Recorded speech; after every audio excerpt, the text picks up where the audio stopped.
Puede más la indiferencia de tu gente que la bala más voraz del enemigo. Me pregunto qué pasaba por la mente del infame que te estaqueaba en el frío. Te sacaron de lo hondo de la selva o de algún potrero ingenuo y olvidado. Te sacaron de tu casa y sin abrigo. Te largaron en el viento surhelado. Te entregaron armas que no conocías, que con suerte cada tanto funcionaban. En un hoyo que cavaste repetías las canciones que creías olvidadas. No sabías que era sentirse tan lejano, ni que el hambre se comiera tus entrañas. Solo estaba la mirada de un hermano, con la misma incertidumbre en la mirada. Por siempre serán héroes, por siempre serán héroes, por siempre nuestros héroes de Malvinas. Y por siempre serán héroes, por siempre serán héroes, por siempre nuestros héroes de Malvinas.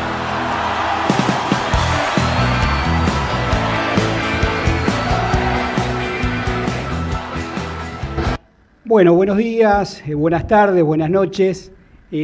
Acá estamos una vez más en el estudio Pompeya Palotti, en este hermoso estudio que tenemos este año en esta hermosa escuela. Y hoy tenemos la visita especial de Juan Di Mario. La canción nos daba pie, ¿no?, a pensar quién era el invitado de hoy. Juan Di Mario es combatiente de Malvinas, de la guerra de Malvinas, o veterano de la guerra. Ahora nos va a contar quizás cómo prefiere que le digan, ¿no? Es combatiente, veterano.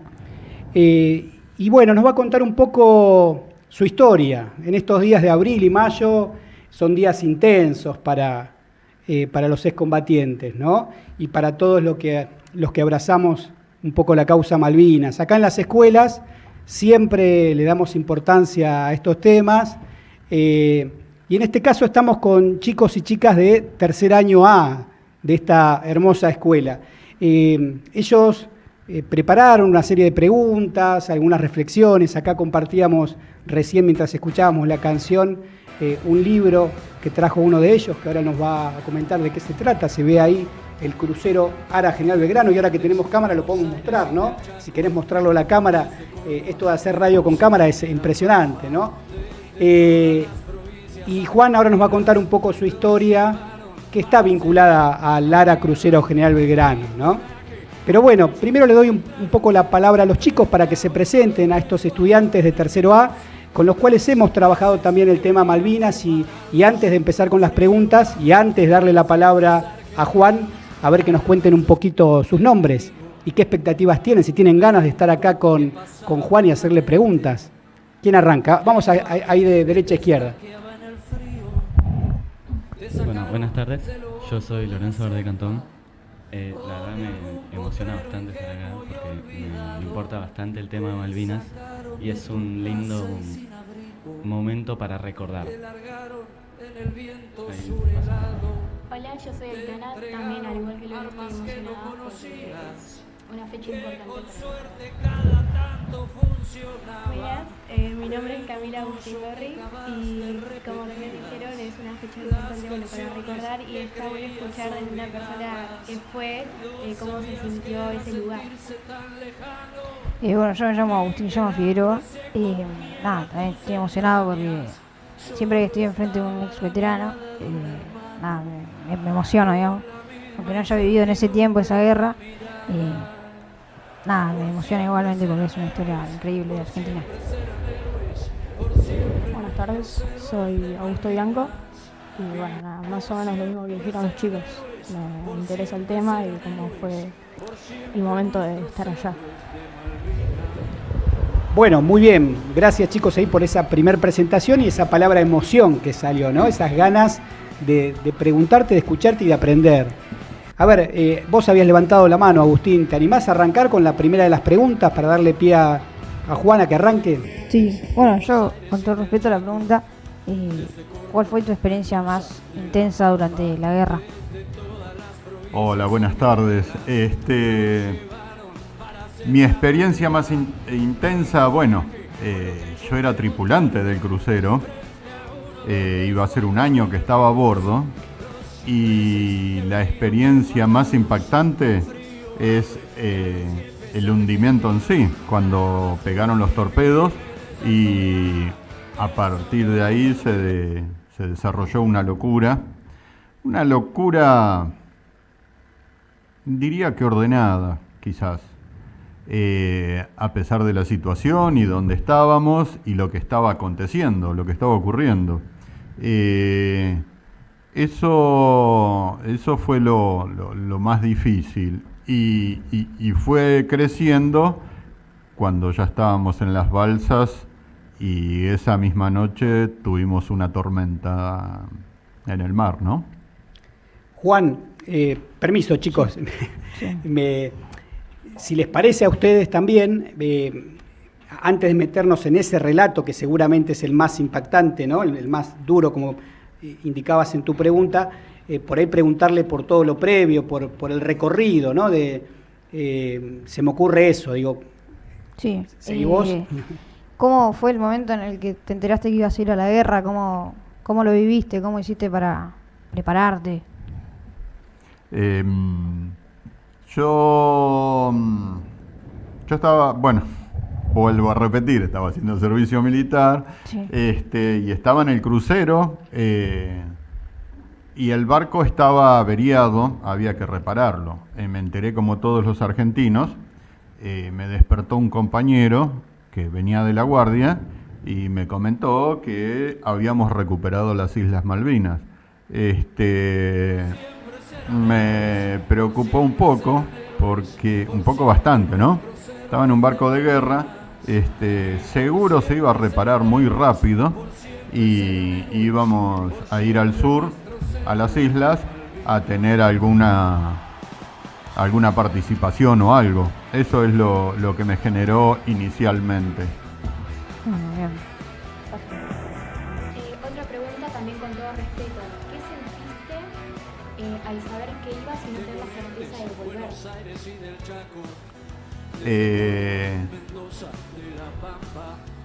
Entiendo que todas las preguntas son con demasiado respeto. Desde ya se los agradezco, pero no me lo digan más. Por favor. Era todo una incógnita. No sabíamos qué era lo que iba a pasar, cómo íbamos a participar en esta guerra. Y bueno, ustedes ubíquense, yo era un muchacho de 19 años en aquel entonces y me imaginaba que posiblemente íbamos a tener alguna intervención con algún avión, con algún barco inglés. Jamás me imaginé un submarino, como así fue. Nunca dudé de que iba a volver. Siempre estaba confiado, sin saber lo que iba a pasar, ¿no? Porque lo que sabía de una guerra era lo que había visto en televisión. Los ensayos, las prácticas que habíamos hecho en las navegaciones eran prácticas y sabía que no iba a tener ningún problema de riesgo de vida. Eso es lo que Muy bien. Yo, una pregunta. Antes de cuando te anunciaron de que tenías que ir y no sé qué, ¿qué hacías vos día al día con todo el tema de la preparación obligatoria militar? La preparación obligatoria era el conocer un poco más el barco, entender un poco cómo funcionaba el barco, babor, estribor, proa, popa, y bueno, los que tenían más responsabilidad posiblemente, creo yo, ¿no? Eran los artilleros. Yo era maquinista y en casi todas las navegaciones o era telefonista de caldera, estábamos hablando de un barco que se salvó de la Segunda Guerra Mundial y la forma de comunicarnos era a través de micrófono y algo parecido a esto. Este es mucho más suave. El que estaba en el barco me rompía los oídos, por lo apretado y lo duro que era. ¿Cómo se llama? No. También auriculares y acá mismo salía el micrófono. Desde el pecho estaba, pero este es bastante mullido, el de aquel era una goma dura. De otra época, ¿no? De la época de cuando se botó el barco mismo. Y en la última navegación era telefonista de la máquina de proa. El barco tenía 2 máquinas, una de ellas era de proa y nos comunicábamos con el puente de mando. Esa era la actividad que hacía en las navegaciones. Fuera de las navegaciones, alistando un poco las máquinas, limpiando. Eran tareas que se desarrollaban durante el día y era como un trabajo. Vivía dentro del barco, me levantaba, desayunaba, iba a la máquina a hacer lo que me mandaban a hacer. Bueno, yo te voy a preguntar, ¿qué recuerdos te quedan de tus compañeros y qué significan para vos? Me quedan los recuerdos de las navegaciones, de las macanas o travesuras que haríamos en esa época. Muchos nos seguimos encontrando porque de Morón, Castelar y Ituzaingó éramos unos cuantos. Y seguimos encontrándonos. Hoy es 5 de mayo. En Ituzaingó están conmemorando, haciendo el acto de la fecha del hundimiento del crucero. En Morón lo hicimos el 2 de mayo, la fecha que fue el hundimiento. En Morón Sur hay una plaza que lleva el nombre Héroes del Crucero General Belgrano. Y bueno, ahí hicimos el acto y me encontré con algunos compañeros del crucero mismo. Y es una alegría encontrarme con ellos. Es como la primera vez después del hundimiento, pasaron muchos años, 10, 15, cuando me vuelvo a encontrar con todos, fue como subir a bordo. Empecé a ver las caras que frecuentaba en ese tiempo, y si bien habían cambiado un poquito, pero me venía el recuerdo de aquellas épocas. ¿Qué fue lo más difícil que tuviste que afrontar durante la guerra? Yo siempre digo o trato de transmitir, de comentarles que a nosotros los del crucero fue el hecho del hundimiento. Fue 2 torpedos, 2 bombas, podrían decir, 2 misiles, como quieran llamarlo, torpedos eran.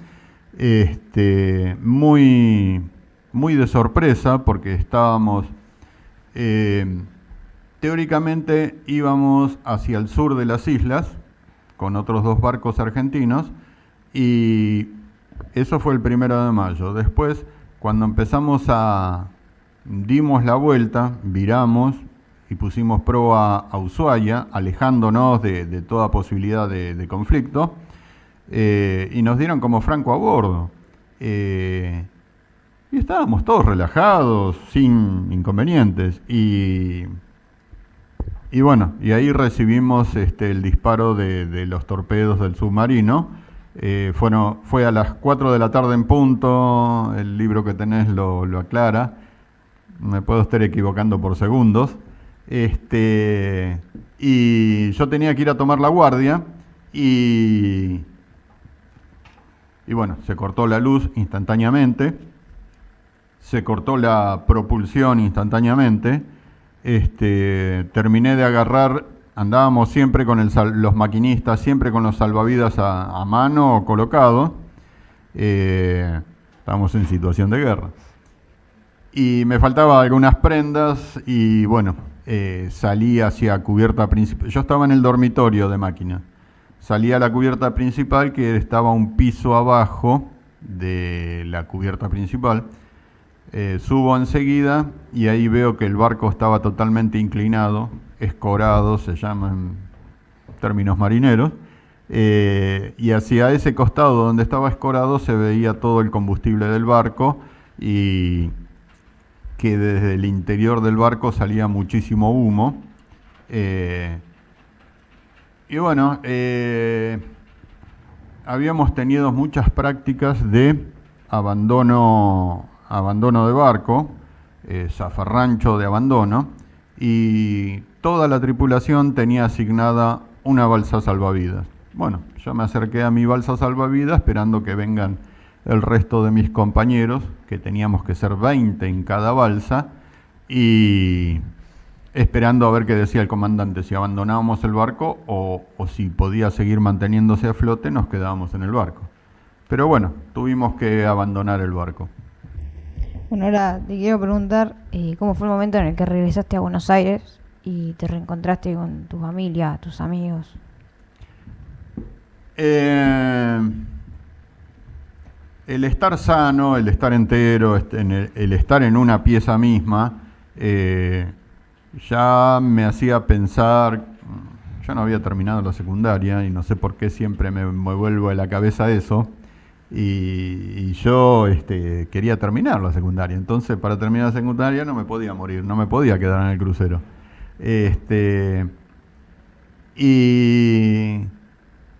Y bueno, pasé el tiempo en la balsa, y cuando vuelvo hacia mi casa, yo lo que más quería era que mi familia, mis padres, mis seres queridos me vean, para que se queden tranquilos de que yo estaba entero, que estaba bien, que había aparecido.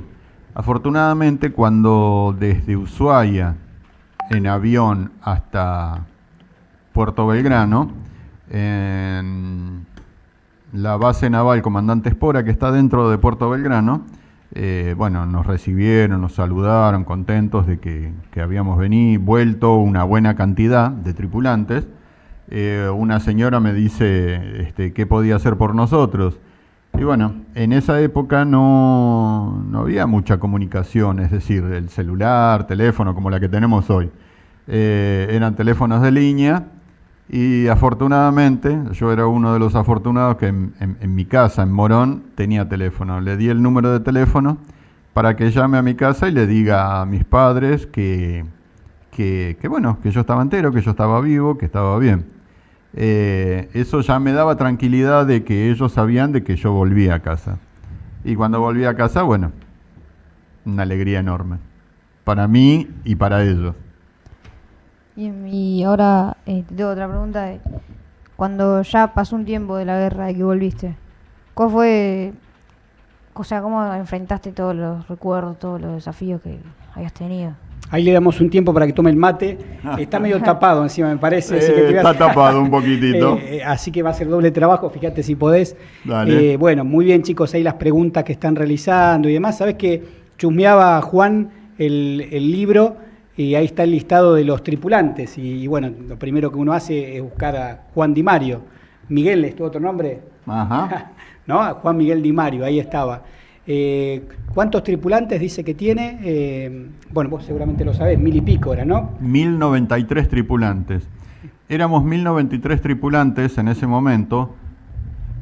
Uy, mirá. 1093 tripulantes éramos porque en las navegaciones comunes, sin el conflicto, sin haber tomado Malvinas, éramos como 900, 800, cerca de 900. Cuando se generó el conflicto, se completó, se subieron casi 200 tripulantes más para completar los puestos de artillería y demás. Éramos 1093. De los cuales, luego del impacto, digamos, fallecen, ¿tenés esos datos exactos, digo? 323. 20 pueden. los restos se trajeron al continente. Yo en un principio pensé que era porque estaban muy mal heridos, que así lo fue. Igualmente los subieron a las balsas que era la única forma de bajar del crucero, ¿no? No tuvieron la atención adecuada y cuando los rescataron, bueno, ya estaban sin vida. Pero también supongo que ahí en el libro lo aclara mucho mejor. Hubo algunas balsas que no estaban completas, que eran bastante poco tripulantes, de 4 o 5 más o menos, y en algunas notas dice que el agua estaba a 2 grados y que la temperatura ambiente estábamos en 10 grados bajo cero o 20. Entonces el atravesar con poca gente en las balsas ese tiempo con ese frío, de a poco te ibas quedando duro, quieto y congelado, claro. Congelado sí. Quedaba. Yo cuando me rescataron, que salí de la balsa que me sacaron, no podía caminar en la cubierta del barco. Me tuvieron que ayudar a entrar al barco porque estaba duro. Ya me había mojado sin caerme al agua porque las olas de la tormenta que hubo entraba por las puertitas y bueno, nos mojábamos. Chicos, para que nos demos una idea, digo, 48 horas o casi 48 horas estuvieron en esas balsas. En el libro aparecen también imágenes del momento del hundimiento, ¿no? Hay 2 o 3 fotos que son como fotos icónicas de ese momento que alguien la sacó desde una balsa, ¿no? Ahora vamos, Agustín, a tu pregunta, ahora volvemos, digo, pero me parecía interesante detenernos un poco en el momento ese, el más crítico de todos, que es el momento del impacto y las horas posteriores. Y hace poco yo te escuché a vos, Juan, también, que había como un dato nuevo referido a los buques que venían custodiando al Ara General Belgrano, y que yo también tenía una idea y resulta que parece que algo gris quedó ahí, no sé, ¿entendés a lo que me refiero? A ver si lo podés contar. Más que custodiándonos, nosotros íbamos juntos como en formación. Siempre la flota se le llaman grupos de tarea. Y bueno, el crucero Belgrano era el barco insignia, el destructor Piedra Buena y el Bullard íbamos en conjunto. Y cuando nosotros nos atacan y fuimos impactados, los 2 barcos que venían con nosotros se fueron a todo vapor, a toda velocidad, como abandonándonos. Pero después pensándolo, estando el submarino cerca, podían correr el mismo riesgo que nosotros. Pero bueno, eso pensaba en ese momento. Después fui ampliando un poco la idea y recibiendo datos de otros. Ellos tendrían que haber ido donde supuestamente podría haber estado el submarino, ir a ese lugar y tirar todas las cargas de profundidad, las bombas y esas cosas, para ver si podían haber hundirlo, causarle daño. Pero bueno, eso después de 20 años más o menos tuve esas conversaciones. Sí, fue así. Yo estaba parado en la cubierta del crucero mientras se estaba hundiendo y veía cómo se iban. Imaginan, chicos, esa sensación de que se están yendo los que te tienen que venir a rescatar y que después tardaron 48 horas en volver. Digo, eso también, me imagino que esas horas, esos 2 días adentro de esas balsas que vemos ahí la foto, ¿no? Habrán sido durísimas. Y sí, bastante difíciles, bastante duras. La primera noche, ahí comenzamos cuando se levantó la tormenta, que teníamos sacudones muy, muy fuertes. Las olas caían sobre el techo de la balsa, donde teníamos que levantar el techo. Ya después nos habíamos acostumbrado y escuchábamos el ruido que venía la ola y bueno, nos preparábamos. y entraba un poco de agua por las puertitas. Esa noche fue difícil y bueno,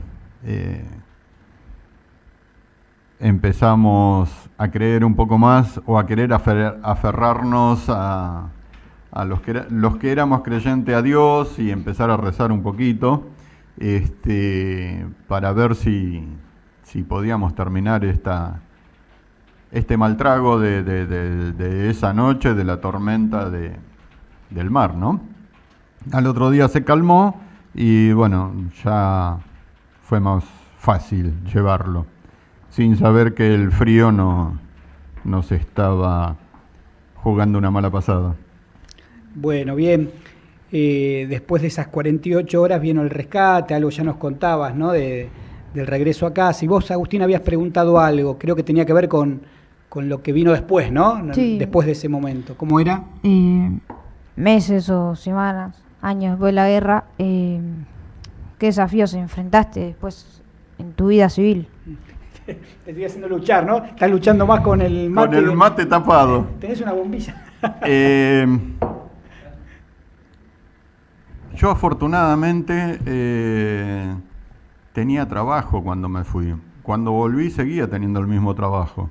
Y el trabajo es un ordenador y aparte tenía ese deseo de terminar la secundaria, entonces me enfoqué en eso.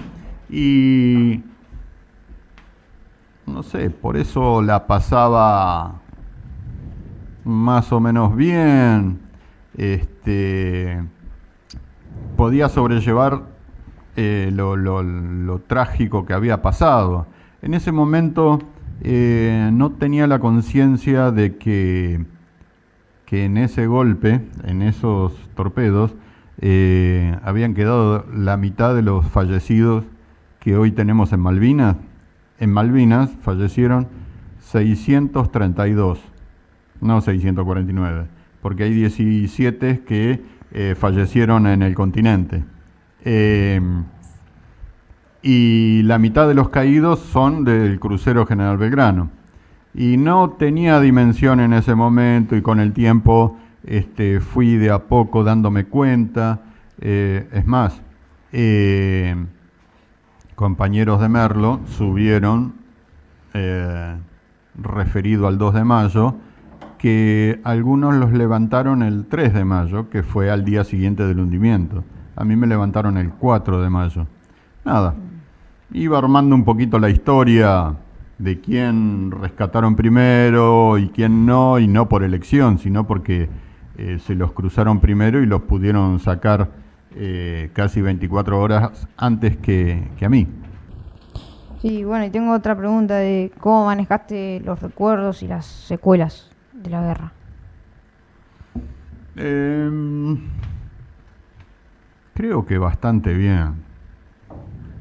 O no me permití darme cuenta de la realidad, de lo que estaba pasando, cuando se estaba hundiendo el barco, no darme cuenta, como fingir demencia, como se dice hoy. Sí. Bueno, en ese momento estaba fingiendo demencia, o algo por el estilo. Y después lo sobrellevé. Alguna vez vi alguna película del Titanic que lo reflotaban o algo de eso, y a partir de la noche siguiente o a los días venideros soñé como que se reflotaba el crucero y que volvía navegando a Puerto Belgrano y lo podía ver y subir a bordo y que estaba todo lleno de algas y moho, todas esas cosas. Y bueno, los sueños son así. Sí. Y eso fue lo que me pasaba, lo que sobrellevé. Después, como lo había pasado tan liviano, creo, digo, como algunos otros compañeros se sienten más afectados, hablando del crucero, bueno, hablando con otro muchacho, Darío Correa, otro compañero, él había estado más cerca de donde pegó el torpedo y se desvaneció con la explosión, quedó mucho más afectado. Entonces, si bien yo estaba lejos de donde pegó el torpedo, estaba en el crucero cuando se hundió, Claro. cuando nos atacaron. ¿Qué es lo que más te costó dejar acá antes de irte? No sé, familia, amigos. Lo que sí me jodió fue que así como de golpe y porrazo me presenté como tenía que ser en esos tiempos. Me presentaba a prestar servicio en el servicio militar y fui en Aedo, Ramos era, el distrito militar estaba ahí y nos convocaron a través de las cartas, fuimos una cantidad de 1.200 más o menos. Ahí, el documento, nos juntaron a todos, nos dieron una manzana, sanguchito, algo por el estilo. Fuimos caminando a una estación de trenes que está ahí cerca en Aedo, Ingeniero Brián. Subimos al tren y al otro día aparecimos en Bahía Blanca, en Puerto Belgrano. Entré al servicio militar un 2 de abril. Justo, el año anterior. El 2 de abril. Fechas que después a uno le hacen recordar cosas. Cumpleaños de mi hermana. Y bueno, cuando estábamos en la instrucción fue en Campo Sarmiento, que era ahí en Puerto Belgrano. Nos dan el equipo, la ropa, todo, nos llevan a un dormitorio y ahí nos llevaban a desayunar, después a almorzar y demás, y hacer la instrucción, orden cerrado, marcha y todas las indicaciones. Y bueno, fue el separarnos de nuestra familia. Cuando vos la ves seguido, tu mamá, tu papá, tus hermanos, tenés esa vida corriente, normal, que llevas todos los días, no hay problema. De golpe y porrazo, te sacan de ese ámbito y bueno, y ahí empezás a extrañar y empezás a valorar todo lo que tenías. Y sí. Ahí fue lo que me jorobó en el comienzo. Sí, es para pensar esto que nos dice, ¿no? Chicos, ¿qué les parece? Digo, él dijo antes también que otro momento así duro había sido incluso cuando te aferraste a lo religioso, a esta idea de, en ese momento crítico de la balsa, de no saber si voy a sobrevivir. Me aferro a rezar, a intentar como valorar aquellas cosas que cuando uno las tiene lo asocia a eso, ¿no? Digo, lo pienso desde hoy, valoremos la democracia también, ¿no? Acá no hicimos en la introducción o no contextualizamos que ese servicio militar obligatorio o el contexto donde se da la guerra en realidad se dio en el año 1982 durante la dictadura, ¿no? ¿Se acuerdan? Ustedes lo vienen trabajando de años anteriores, siempre lo retomamos. Esa dictadura prohibía un montón de cosas, censuraba, reprimía, los partidos políticos no existían, la opinión política estaba prohibida, por lo menos contraria a la dictadura, ¿no? Miles de desaparecidos, así que hay que contextualizar que la guerra se dio en ese contexto y valorar la democracia que hoy tenemos, estos espacios para poder opinar, para poder reflexionar. Y acá hago una pregunta yo, me sumo también a las preguntas de los chicos, ¿no? En este contexto actual, ¿no? Sabemos que en aquella época la primer ministro era Margaret Thatcher, ¿no? ¿Qué te provoca a vos, Juan, digamos, cuando nuestro presidente, en este caso, elogia, aunque por ahí lo aclaró, que lo elogia desde lo económico, la elogia que reivindique la figura de Margaret Thatcher, que fue finalmente la que dio la orden, ¿no?, de hundir al crucero General Belgrano? Esto, bueno, es una opinión personal, por eso te lo pregunto también, digo. Antes de que este presidente que tenemos haya sido electo, estaba muy cerca acá en otra radio, FM en Tránsito, y me invitaron para charlar, hablar del momento y estas cuestiones. Y bueno, manifesté que me parece, cada uno puede admirar a quien quiera, ¿no? Pero en lo particular, presentarse para candidato a presidente y admirar a quien dio la orden de matar a mis compañeros, a nuestros compatriotas, porque eran compatriotas de todos los argentinos. Casi como una familia, digamos. Exactamente. Y bueno, me jorobaba. Él puede pensar lo que quiera, pero que no tomen en cuenta eso, porque ya nos empezaba, bueno, esto es muy particular, muy personal, ¿no? Ya desde ese momento nos estaba dando indicios de que profesaba mucho o ese sistema político-económico muy liberal, donde generalmente no favorece a las mayorías, favorece a las minorías.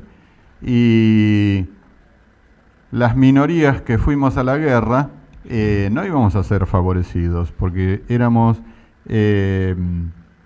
como bien decía la canción, nos sacaron de los barrios, éramos hijos de trabajadores, inclusive ya empezábamos a incursionar en trabajo porque, hablando del 82, era un poco distinto. Nuestros padres, al menos a mí, o estudiás o trabajás. Y bueno, había empezado a estudiar, no quise estudiar, empecé a trabajar y bueno, éramos todos trabajadores de esta Argentina y bueno, entonces no, volviendo al comentario de este presidente, volviendo a lo que yo decía, que es lo que acabo de decir, que el que admire a Margaret Thatcher para mí es un dolor profundo. Puede sentir él esta admiración, pero argentinos que voten a una persona que admira a Margaret Thatcher me daba mucho más dolor que la admiración de él mismo. Entonces elegían a alguien que dio la orden de disparar los torpedos para hundirnos a nosotros y matar, porque sabían que iba a tener esta consecuencia, de que iba a haber muchos tripulantes que quedaban en el barco mismo. Sí, encima no podían hundirlo porque estaba fuera del radio de guerra el barco. Como bien decís vos, estábamos fuera de la zona de exclusión que habían delimitado ellos, los ingleses, y bueno, por eso se dice que es un crimen de guerra. Sí. Primero pensé que era, bueno, la guerra como que todo vale, pero hay reglas, no vale todo. Y bueno, nos hundieron en un lugar fuera de la zona de exclusión, un submarino nuclear que era bastante moderno comparado con las posibilidades que teníamos nosotros desde el crucero. El sonar que tenía no lo captaba ni de casualidad, y los otros barcos tampoco lo captaron. Bueno, muy interesante todo lo que nos está contando, ¿no, chicos? ¿Cómo lo ven? ¿La están pasando bien? Más allá de lo duro del relato, digo. Sí, me interesa. Y uno aprende un montón, ¿no? Escuchando, como decía alguno de ustedes, a alguien que vivió, claro. que lo vivió, que lo cuenta en primera persona. Bueno, ¿cómo vienen? ¿Tienen alguna pregunta más? ¿Quieren que pasemos a esa reflexión, algo que escribieron? Dale, Agustín. Que como escuchamos, que es algo que se habla mucho sobre Malvinas, que cuando volvieron no tuvieron como una ayuda médica o psicológica, como que no los ayudaron a pasar el momento malo, digamos. Excelente tu pregunta. Muchos de los que fuimos éramos soldados conscriptos. Soldados conscriptos es servicio militar obligatorio, colimba, corre, barre y limpia. Los que sobrevivimos y volvimos, terminamos el servicio militar y nos dieron el documento como que terminamos el servicio militar, muchas gracias por los servicios prestados. Pero habíamos atravesado una guerra. después, con los años, casi te diría con 20 años después de la guerra, nos enteramos que había algo que se llama estrés postraumático, que cuando una persona atraviesa una situación extrema como esto, como un robo, como un accidente, un choque, como lo que pasó en Cromañón, cuando vivís algo de eso, queda como un estrés postraumático y lo llevas y tardás en recuperarte, que o sale enseguida o sale a los años. Esto es muy personal, ¿no? Creo que los muchachos que estuvieron en tierra, estuvieron en Malvinas, desde que llegaron, estuvieron un tiempo largo recibiendo bombazos, frío, maltrato de sus superiores, y creo que volvieron con bastante más afecciones, creo, es opinión mía, ¿no? Y como nosotros volvimos y dejamos de ser militares, comenzamos a ser civiles de nuevo, no teníamos ninguna atención médica, ninguna atención psicológica. Entonces, fue difícil. De hecho, hay números de que hubo muchos suicidios después de la guerra, muchos. No soportaron el estrés y bueno, la salida más fácil, aunque hay que tener valor para quitarse la vida, se quitaron la vida. Y recién en el 2020, 2022, hubo un programa de salud mental donde empezaban a tratar el tema del estrés postraumático, de la guerra y de todo eso. Y empezamos a incursionar y a hablar y a entender que el que había pasado la guerra, los de ejército, estaban siempre en alerta, estaban como acelerados, como que eran secuelas que duraban años. Claro. Puede surgir enseguida o tomarse su tiempo y surgir después. No, la vida no tenía como valor. Circulaban en auto a toda velocidad sin temor a que pueda ocurrir un accidente y dejar la vida ahí. Nos refugiamos o se refugiaron mucho en el alcohol y esas drogas también. Y en el año 95, ya desde antes, comenzaron a formarse los centros de veteranos, que fue como necesidad propia. El juntarse, el juntarnos, fue como un espacio de autoayuda. Si bien no nos podíamos curar, pero era un espacio sanador, donde hablabas con un compañero que había pasado esa misma experiencia o parecida, y ahí nos enteramos, los de ejército, cómo la habíamos pasado nosotros los del crucero, y nosotros cómo los habían maltratado a los muchachos de ejército, sin tener una buena alimentación ni abrigo. Si bien podían haber pasado esas cosas, también los malos tratos no. Yo creo que muchos militares en ese momento creían que seguía el servicio militar en las islas y estábamos en una guerra, no estábamos haciendo el servicio militar acá en el continente. Remarco algunos datos, escucharon eso, como 20 años después empezaron a tener algún reconocimiento, alguna cobertura. Y como 40 años después, 20 y pico dijo, esta especialidad en estrés postraumático, si entendí bien. O sea, así es. Ya es una deuda de la democracia, no solo de la dictadura, ¿no? En los años posteriores tardamos como sociedad muchísimo en darle esa contención a la que vos hacías referencia, Agustín, ¿no? En realmente tener un equipo preparado para atender todo lo que las secuelas de la guerra. Así que bueno, una pena que haya sido así también, ¿no? Bueno, ¿tienen alguna pregunta más? ¿Tienen ahora por ahí se escucha de fondo, quizás, no sé, este es un estudio casi profesional, así que por ahí los sonidos no se escuchan, pero estamos en un momento de recreo en la escuela. Bien, ¿tenías algo más?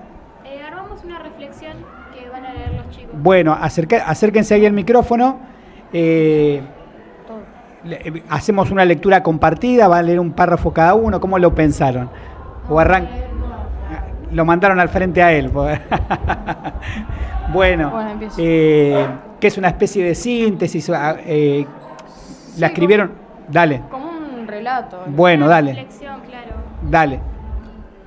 El 2 de abril de 1982 comenzó la Guerra de Malvinas, un periodo muy complicado para nuestra nación. No es solo una efeméride, sino que también es una fecha para reflexionar sobre los combatientes que la mayoría dieron su vida por la patria.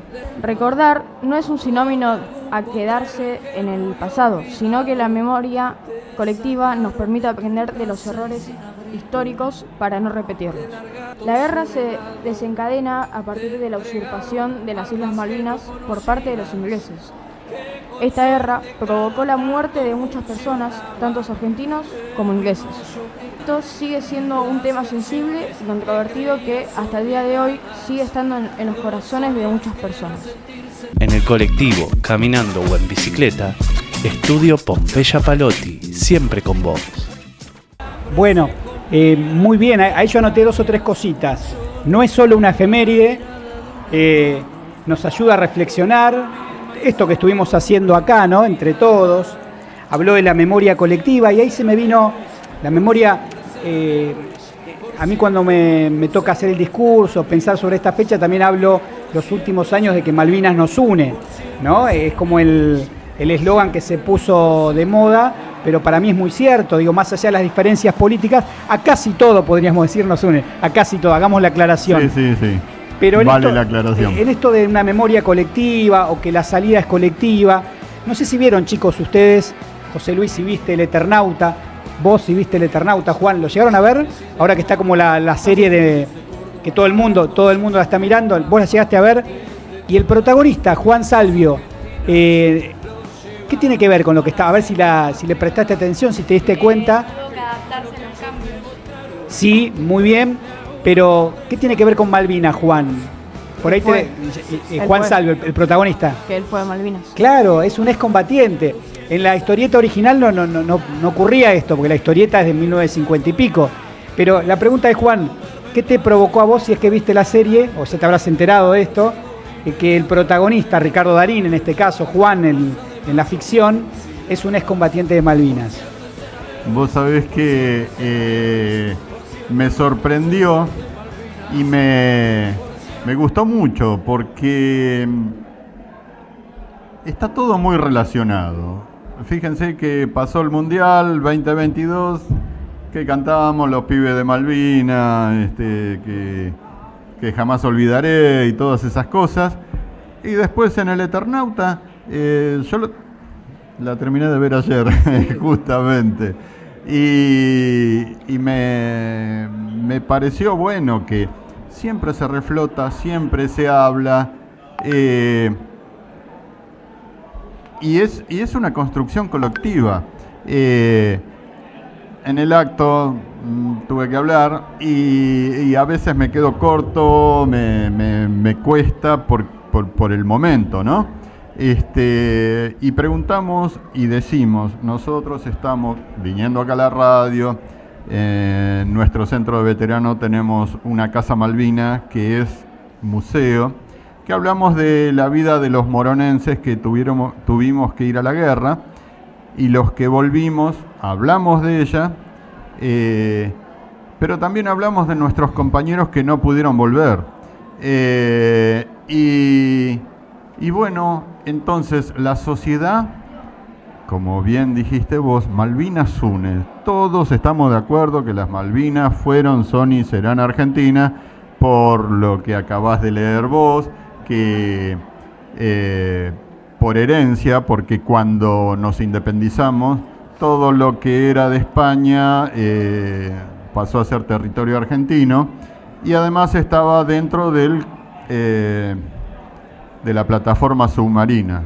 A todo esto, cuando invaden y ocupan Malvinas, el gaucho Rivero se plantó con un facón y les dio pelea, sin pedirle permiso a nadie, y bueno, lo apresaron, se lo llevaron a Inglaterra, y la justicia de Inglaterra dijo que no tenía jurisdicción en esa zona, así que lo dejó libre. Aparte de todas estas cosas, en nuestro centro de veteranos y en nuestra Casa Malvina están viniendo chicos que están estudiando en la facultad, están estudiando Derecho. Vos decís, ¿Derecho? ¿Por qué vienen a hablar? ¿Por qué vienen al centro? ¿Qué vienen a preguntar? Y estaban hablando o preguntando en la materia Derecho Internacional. 2 comisiones vinieron. Y también otros de Literatura, Filosofía y Letra, también querían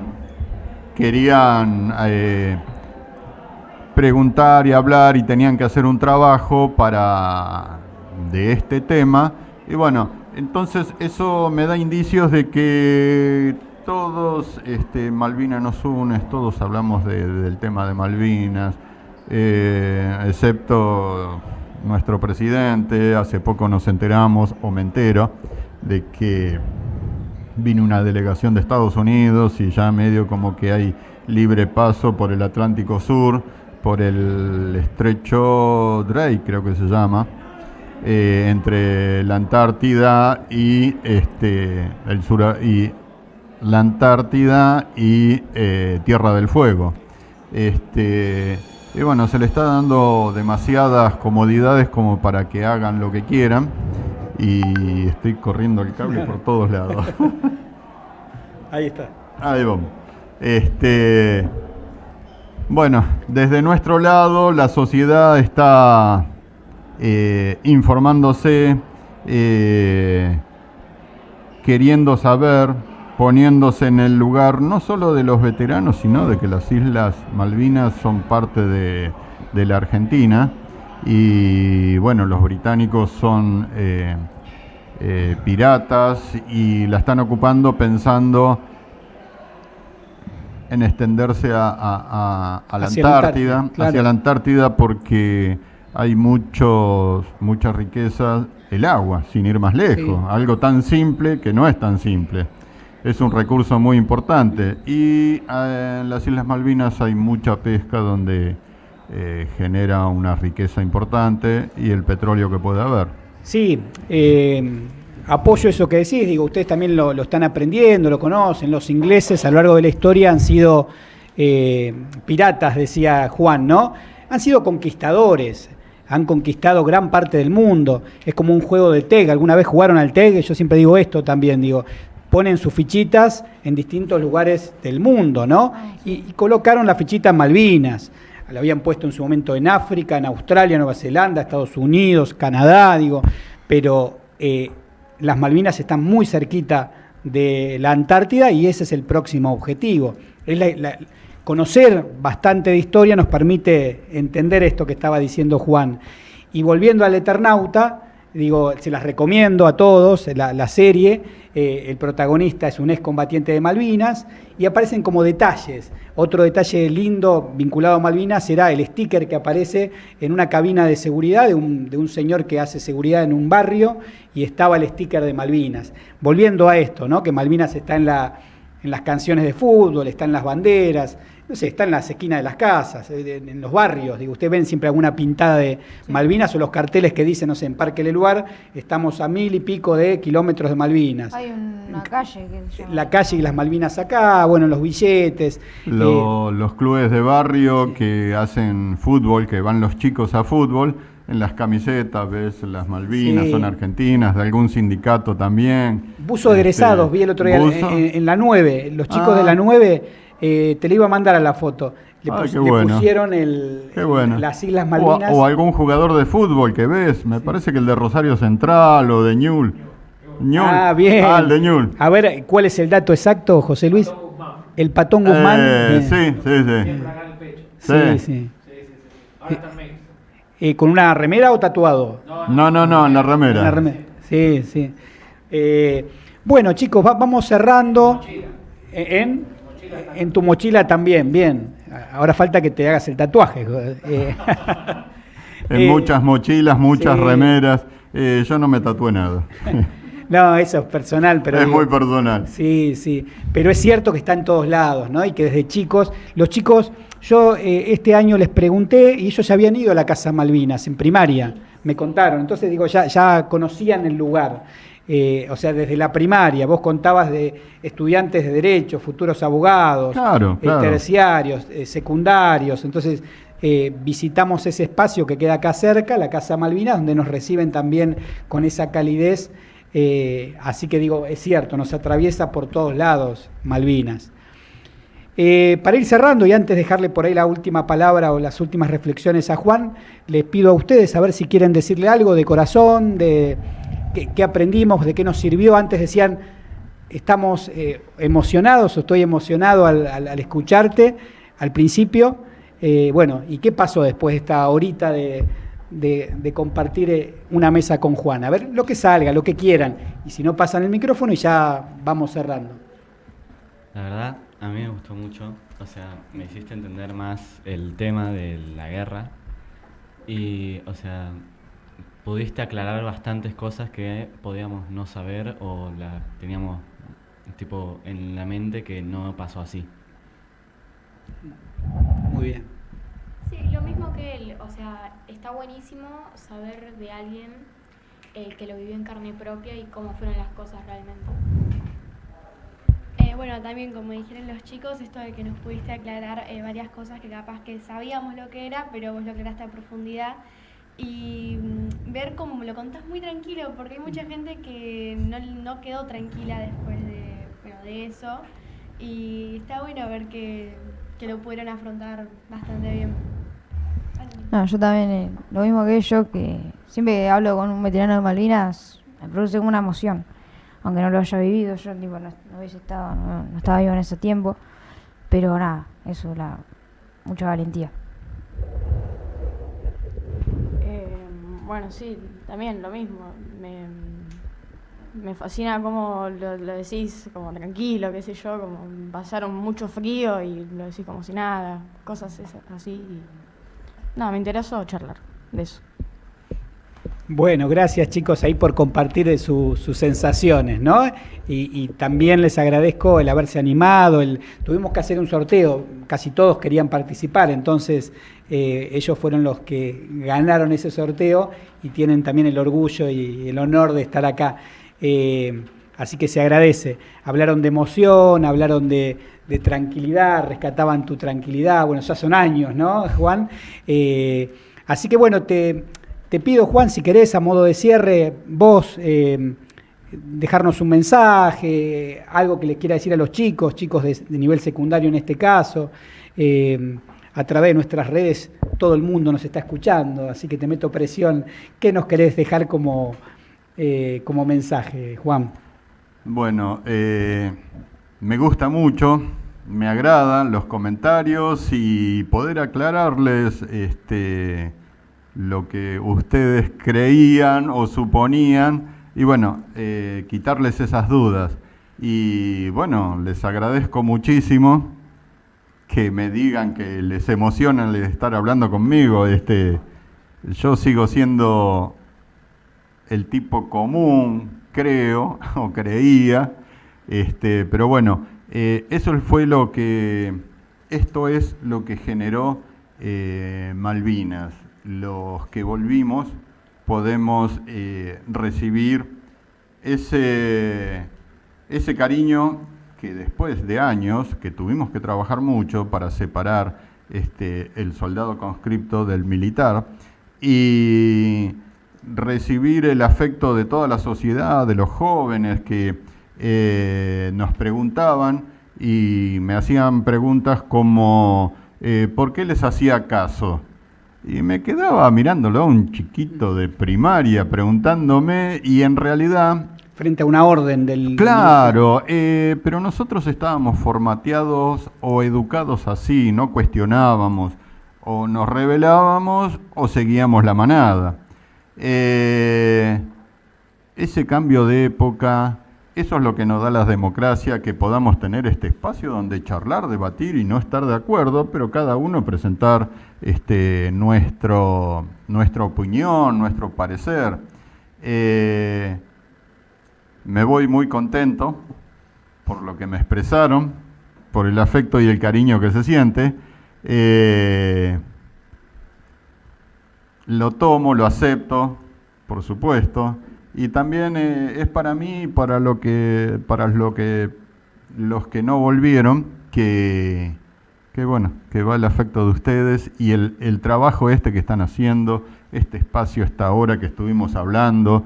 Si bien me lo llevo yo o en persona, estoy recibiendo esto, pero ahí tenemos 323 que reciben la atención, se ocuparon, todo este sistema educativo que está un poco bastante estudiando este tema de Malvinas, que como nación,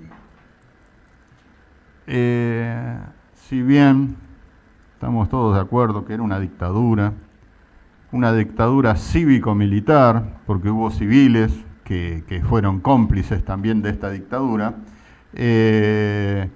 nosotros jóvenes que empuñamos un arma, nuestra guía era la bandera y lo que aprendimos en nuestra secundaria o en nuestra primaria y lo que vivimos en el barrio de cada uno. Entonces ese espacio era nuestro y dimos lo mejor.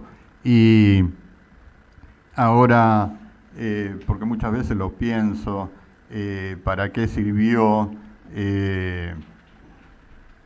Para mostrar el valor, para mostrar que cuando nos llaman para algo concreto, siempre damos lo mejor sin tener en cuenta el